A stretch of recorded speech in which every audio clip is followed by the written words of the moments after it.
Buddha claimed to be an enlightened person, not God. Muhammad claimed to be a prophet of Allah. Confucius claimed to be a wise man. Joseph Smith claimed to be a prophet of Jehovah. Abraham claimed to just be a blessed man called into a covenant with God. Only Jesus claimed to be God. He's utterly unique. Now, you say, well, aren't there other like false messiahs and charlatans over the centuries who have made claims like, that they're God, made claims that they're messiahs? I mean, remember, some of you that are old enough, if you're like an older millennial or older, you know this. Remember David Koresh in Waco, Texas, back in the 90s, who claimed to be like the Messiah, and he had this like cult, and things did not end well for him. I think they had to call like the National Guard on him or something like that. It did not end well for him. So there's people like that walking around, right? And there were people like that in Jesus' day. So, anybody could make claims like this. Here's what's so unique about Jesus. He backed it up. At every moment, he backed it up. See, Jesus not only proved it with the authority of his words, he not only proved it with his character of being so pure from God himself, but he proved it over and over again by his miraculous power and the works that he performed. We could take an entire service to talk through all the different works of Jesus, but let me summarize it in 90 seconds. Jesus proved to be God by revealing his power over nature. Remember, calming the storm, walking on the waters, turning water to wine. He showed that he's God by his power over diseases, healing people with blindness and lepers and the disabled.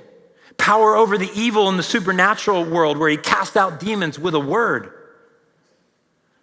Power over death itself. Raising Lazarus from the dead as a precursor to the ultimate sign of his deity, his own resurrection from the dead with power. And this is why his followers, some who started off quite skeptical, some who started off doubting, one by one fell at his feet and began to worship him not only as the Messiah, but as the Lord God. John, the writer of the gospel, opens up his entire gospel with saying this: in the beginning was the Word, and the Word was with God, and the Word was God. He was with God in the beginning, talking about Jesus. Later he says that Word became flesh, talking about the incarnation of the Messiah, Jesus Christ. And he dwelt among us, and we've seen his glory, he says, the glory of the one and the only of the Father.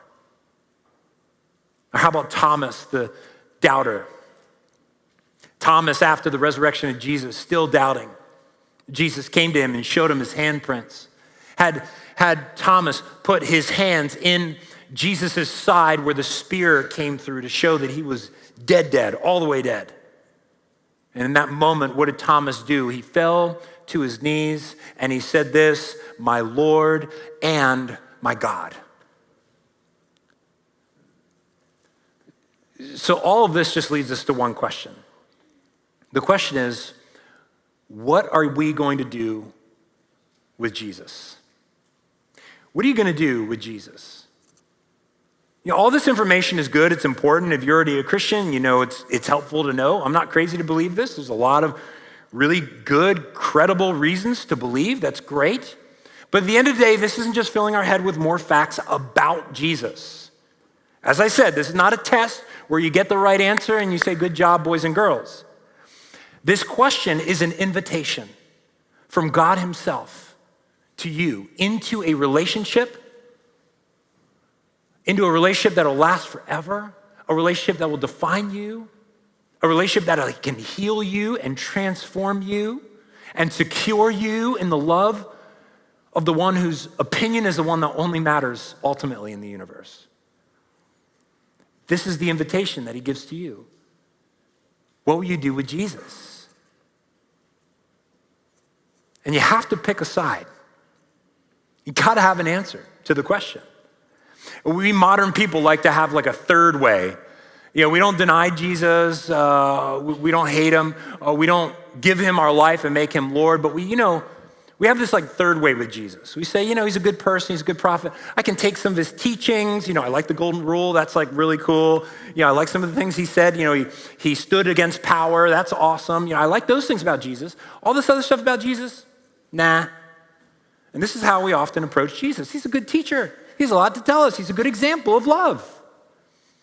Here's a problem with this. C.S. Lewis talked about this in his book, Mere Christianity, which is why I always go back to this quote because it's so powerful. I'll put it on the screen and I'll tell it to us again. He says this, I am trying here to prevent anyone from saying that really foolish thing that people often say about him. I am ready to accept Jesus as a great moral teacher, but I don't accept his claim to be God. That is the one thing we must not say. The man who was merely a man and said the sort of things that Jesus said would not be a great moral teacher. We track him with the logic here. He would either be a lunatic on the level of a man who says he's a poached egg, or else he would be the devil of hell. You must make your choice. Either this man was and is the Son of God, or else a madman or something worse. See, you can shut him up for a fool, you can spit at him and kill him as a demon, or you can fall at his feet and call him Lord and God. But let us not come up with any sort of patronizing nonsense about him being a great human teacher. He has not left that open to us, and he did not intend to. Let me just put it on the screen for us so we see what we're talking about here. Here's what C.S. Lewis is saying. There's two alternatives when it comes to Jesus. Either his claims are false, and if that's the case, if his claims are false to be God and all these things that we just talked about, either if he knew his claims were false and he said them anyway, what would that make him? A liar, a charlatan, like a charlatan of charlatans. Or he made these claims and he didn't know he was making them up. And in that case, what would he be? Lunatic, like, woo, this guy is out there. Or his claims are true. And if his claims are true, friends, there's only two alternatives. We either reject him altogether and say, I don't want you in my life. I don't want to believe in you. I'm out on that. Or we embrace him as Lord. This is what it comes to, friends. This is the crisis, in a sense, that Jesus puts us in.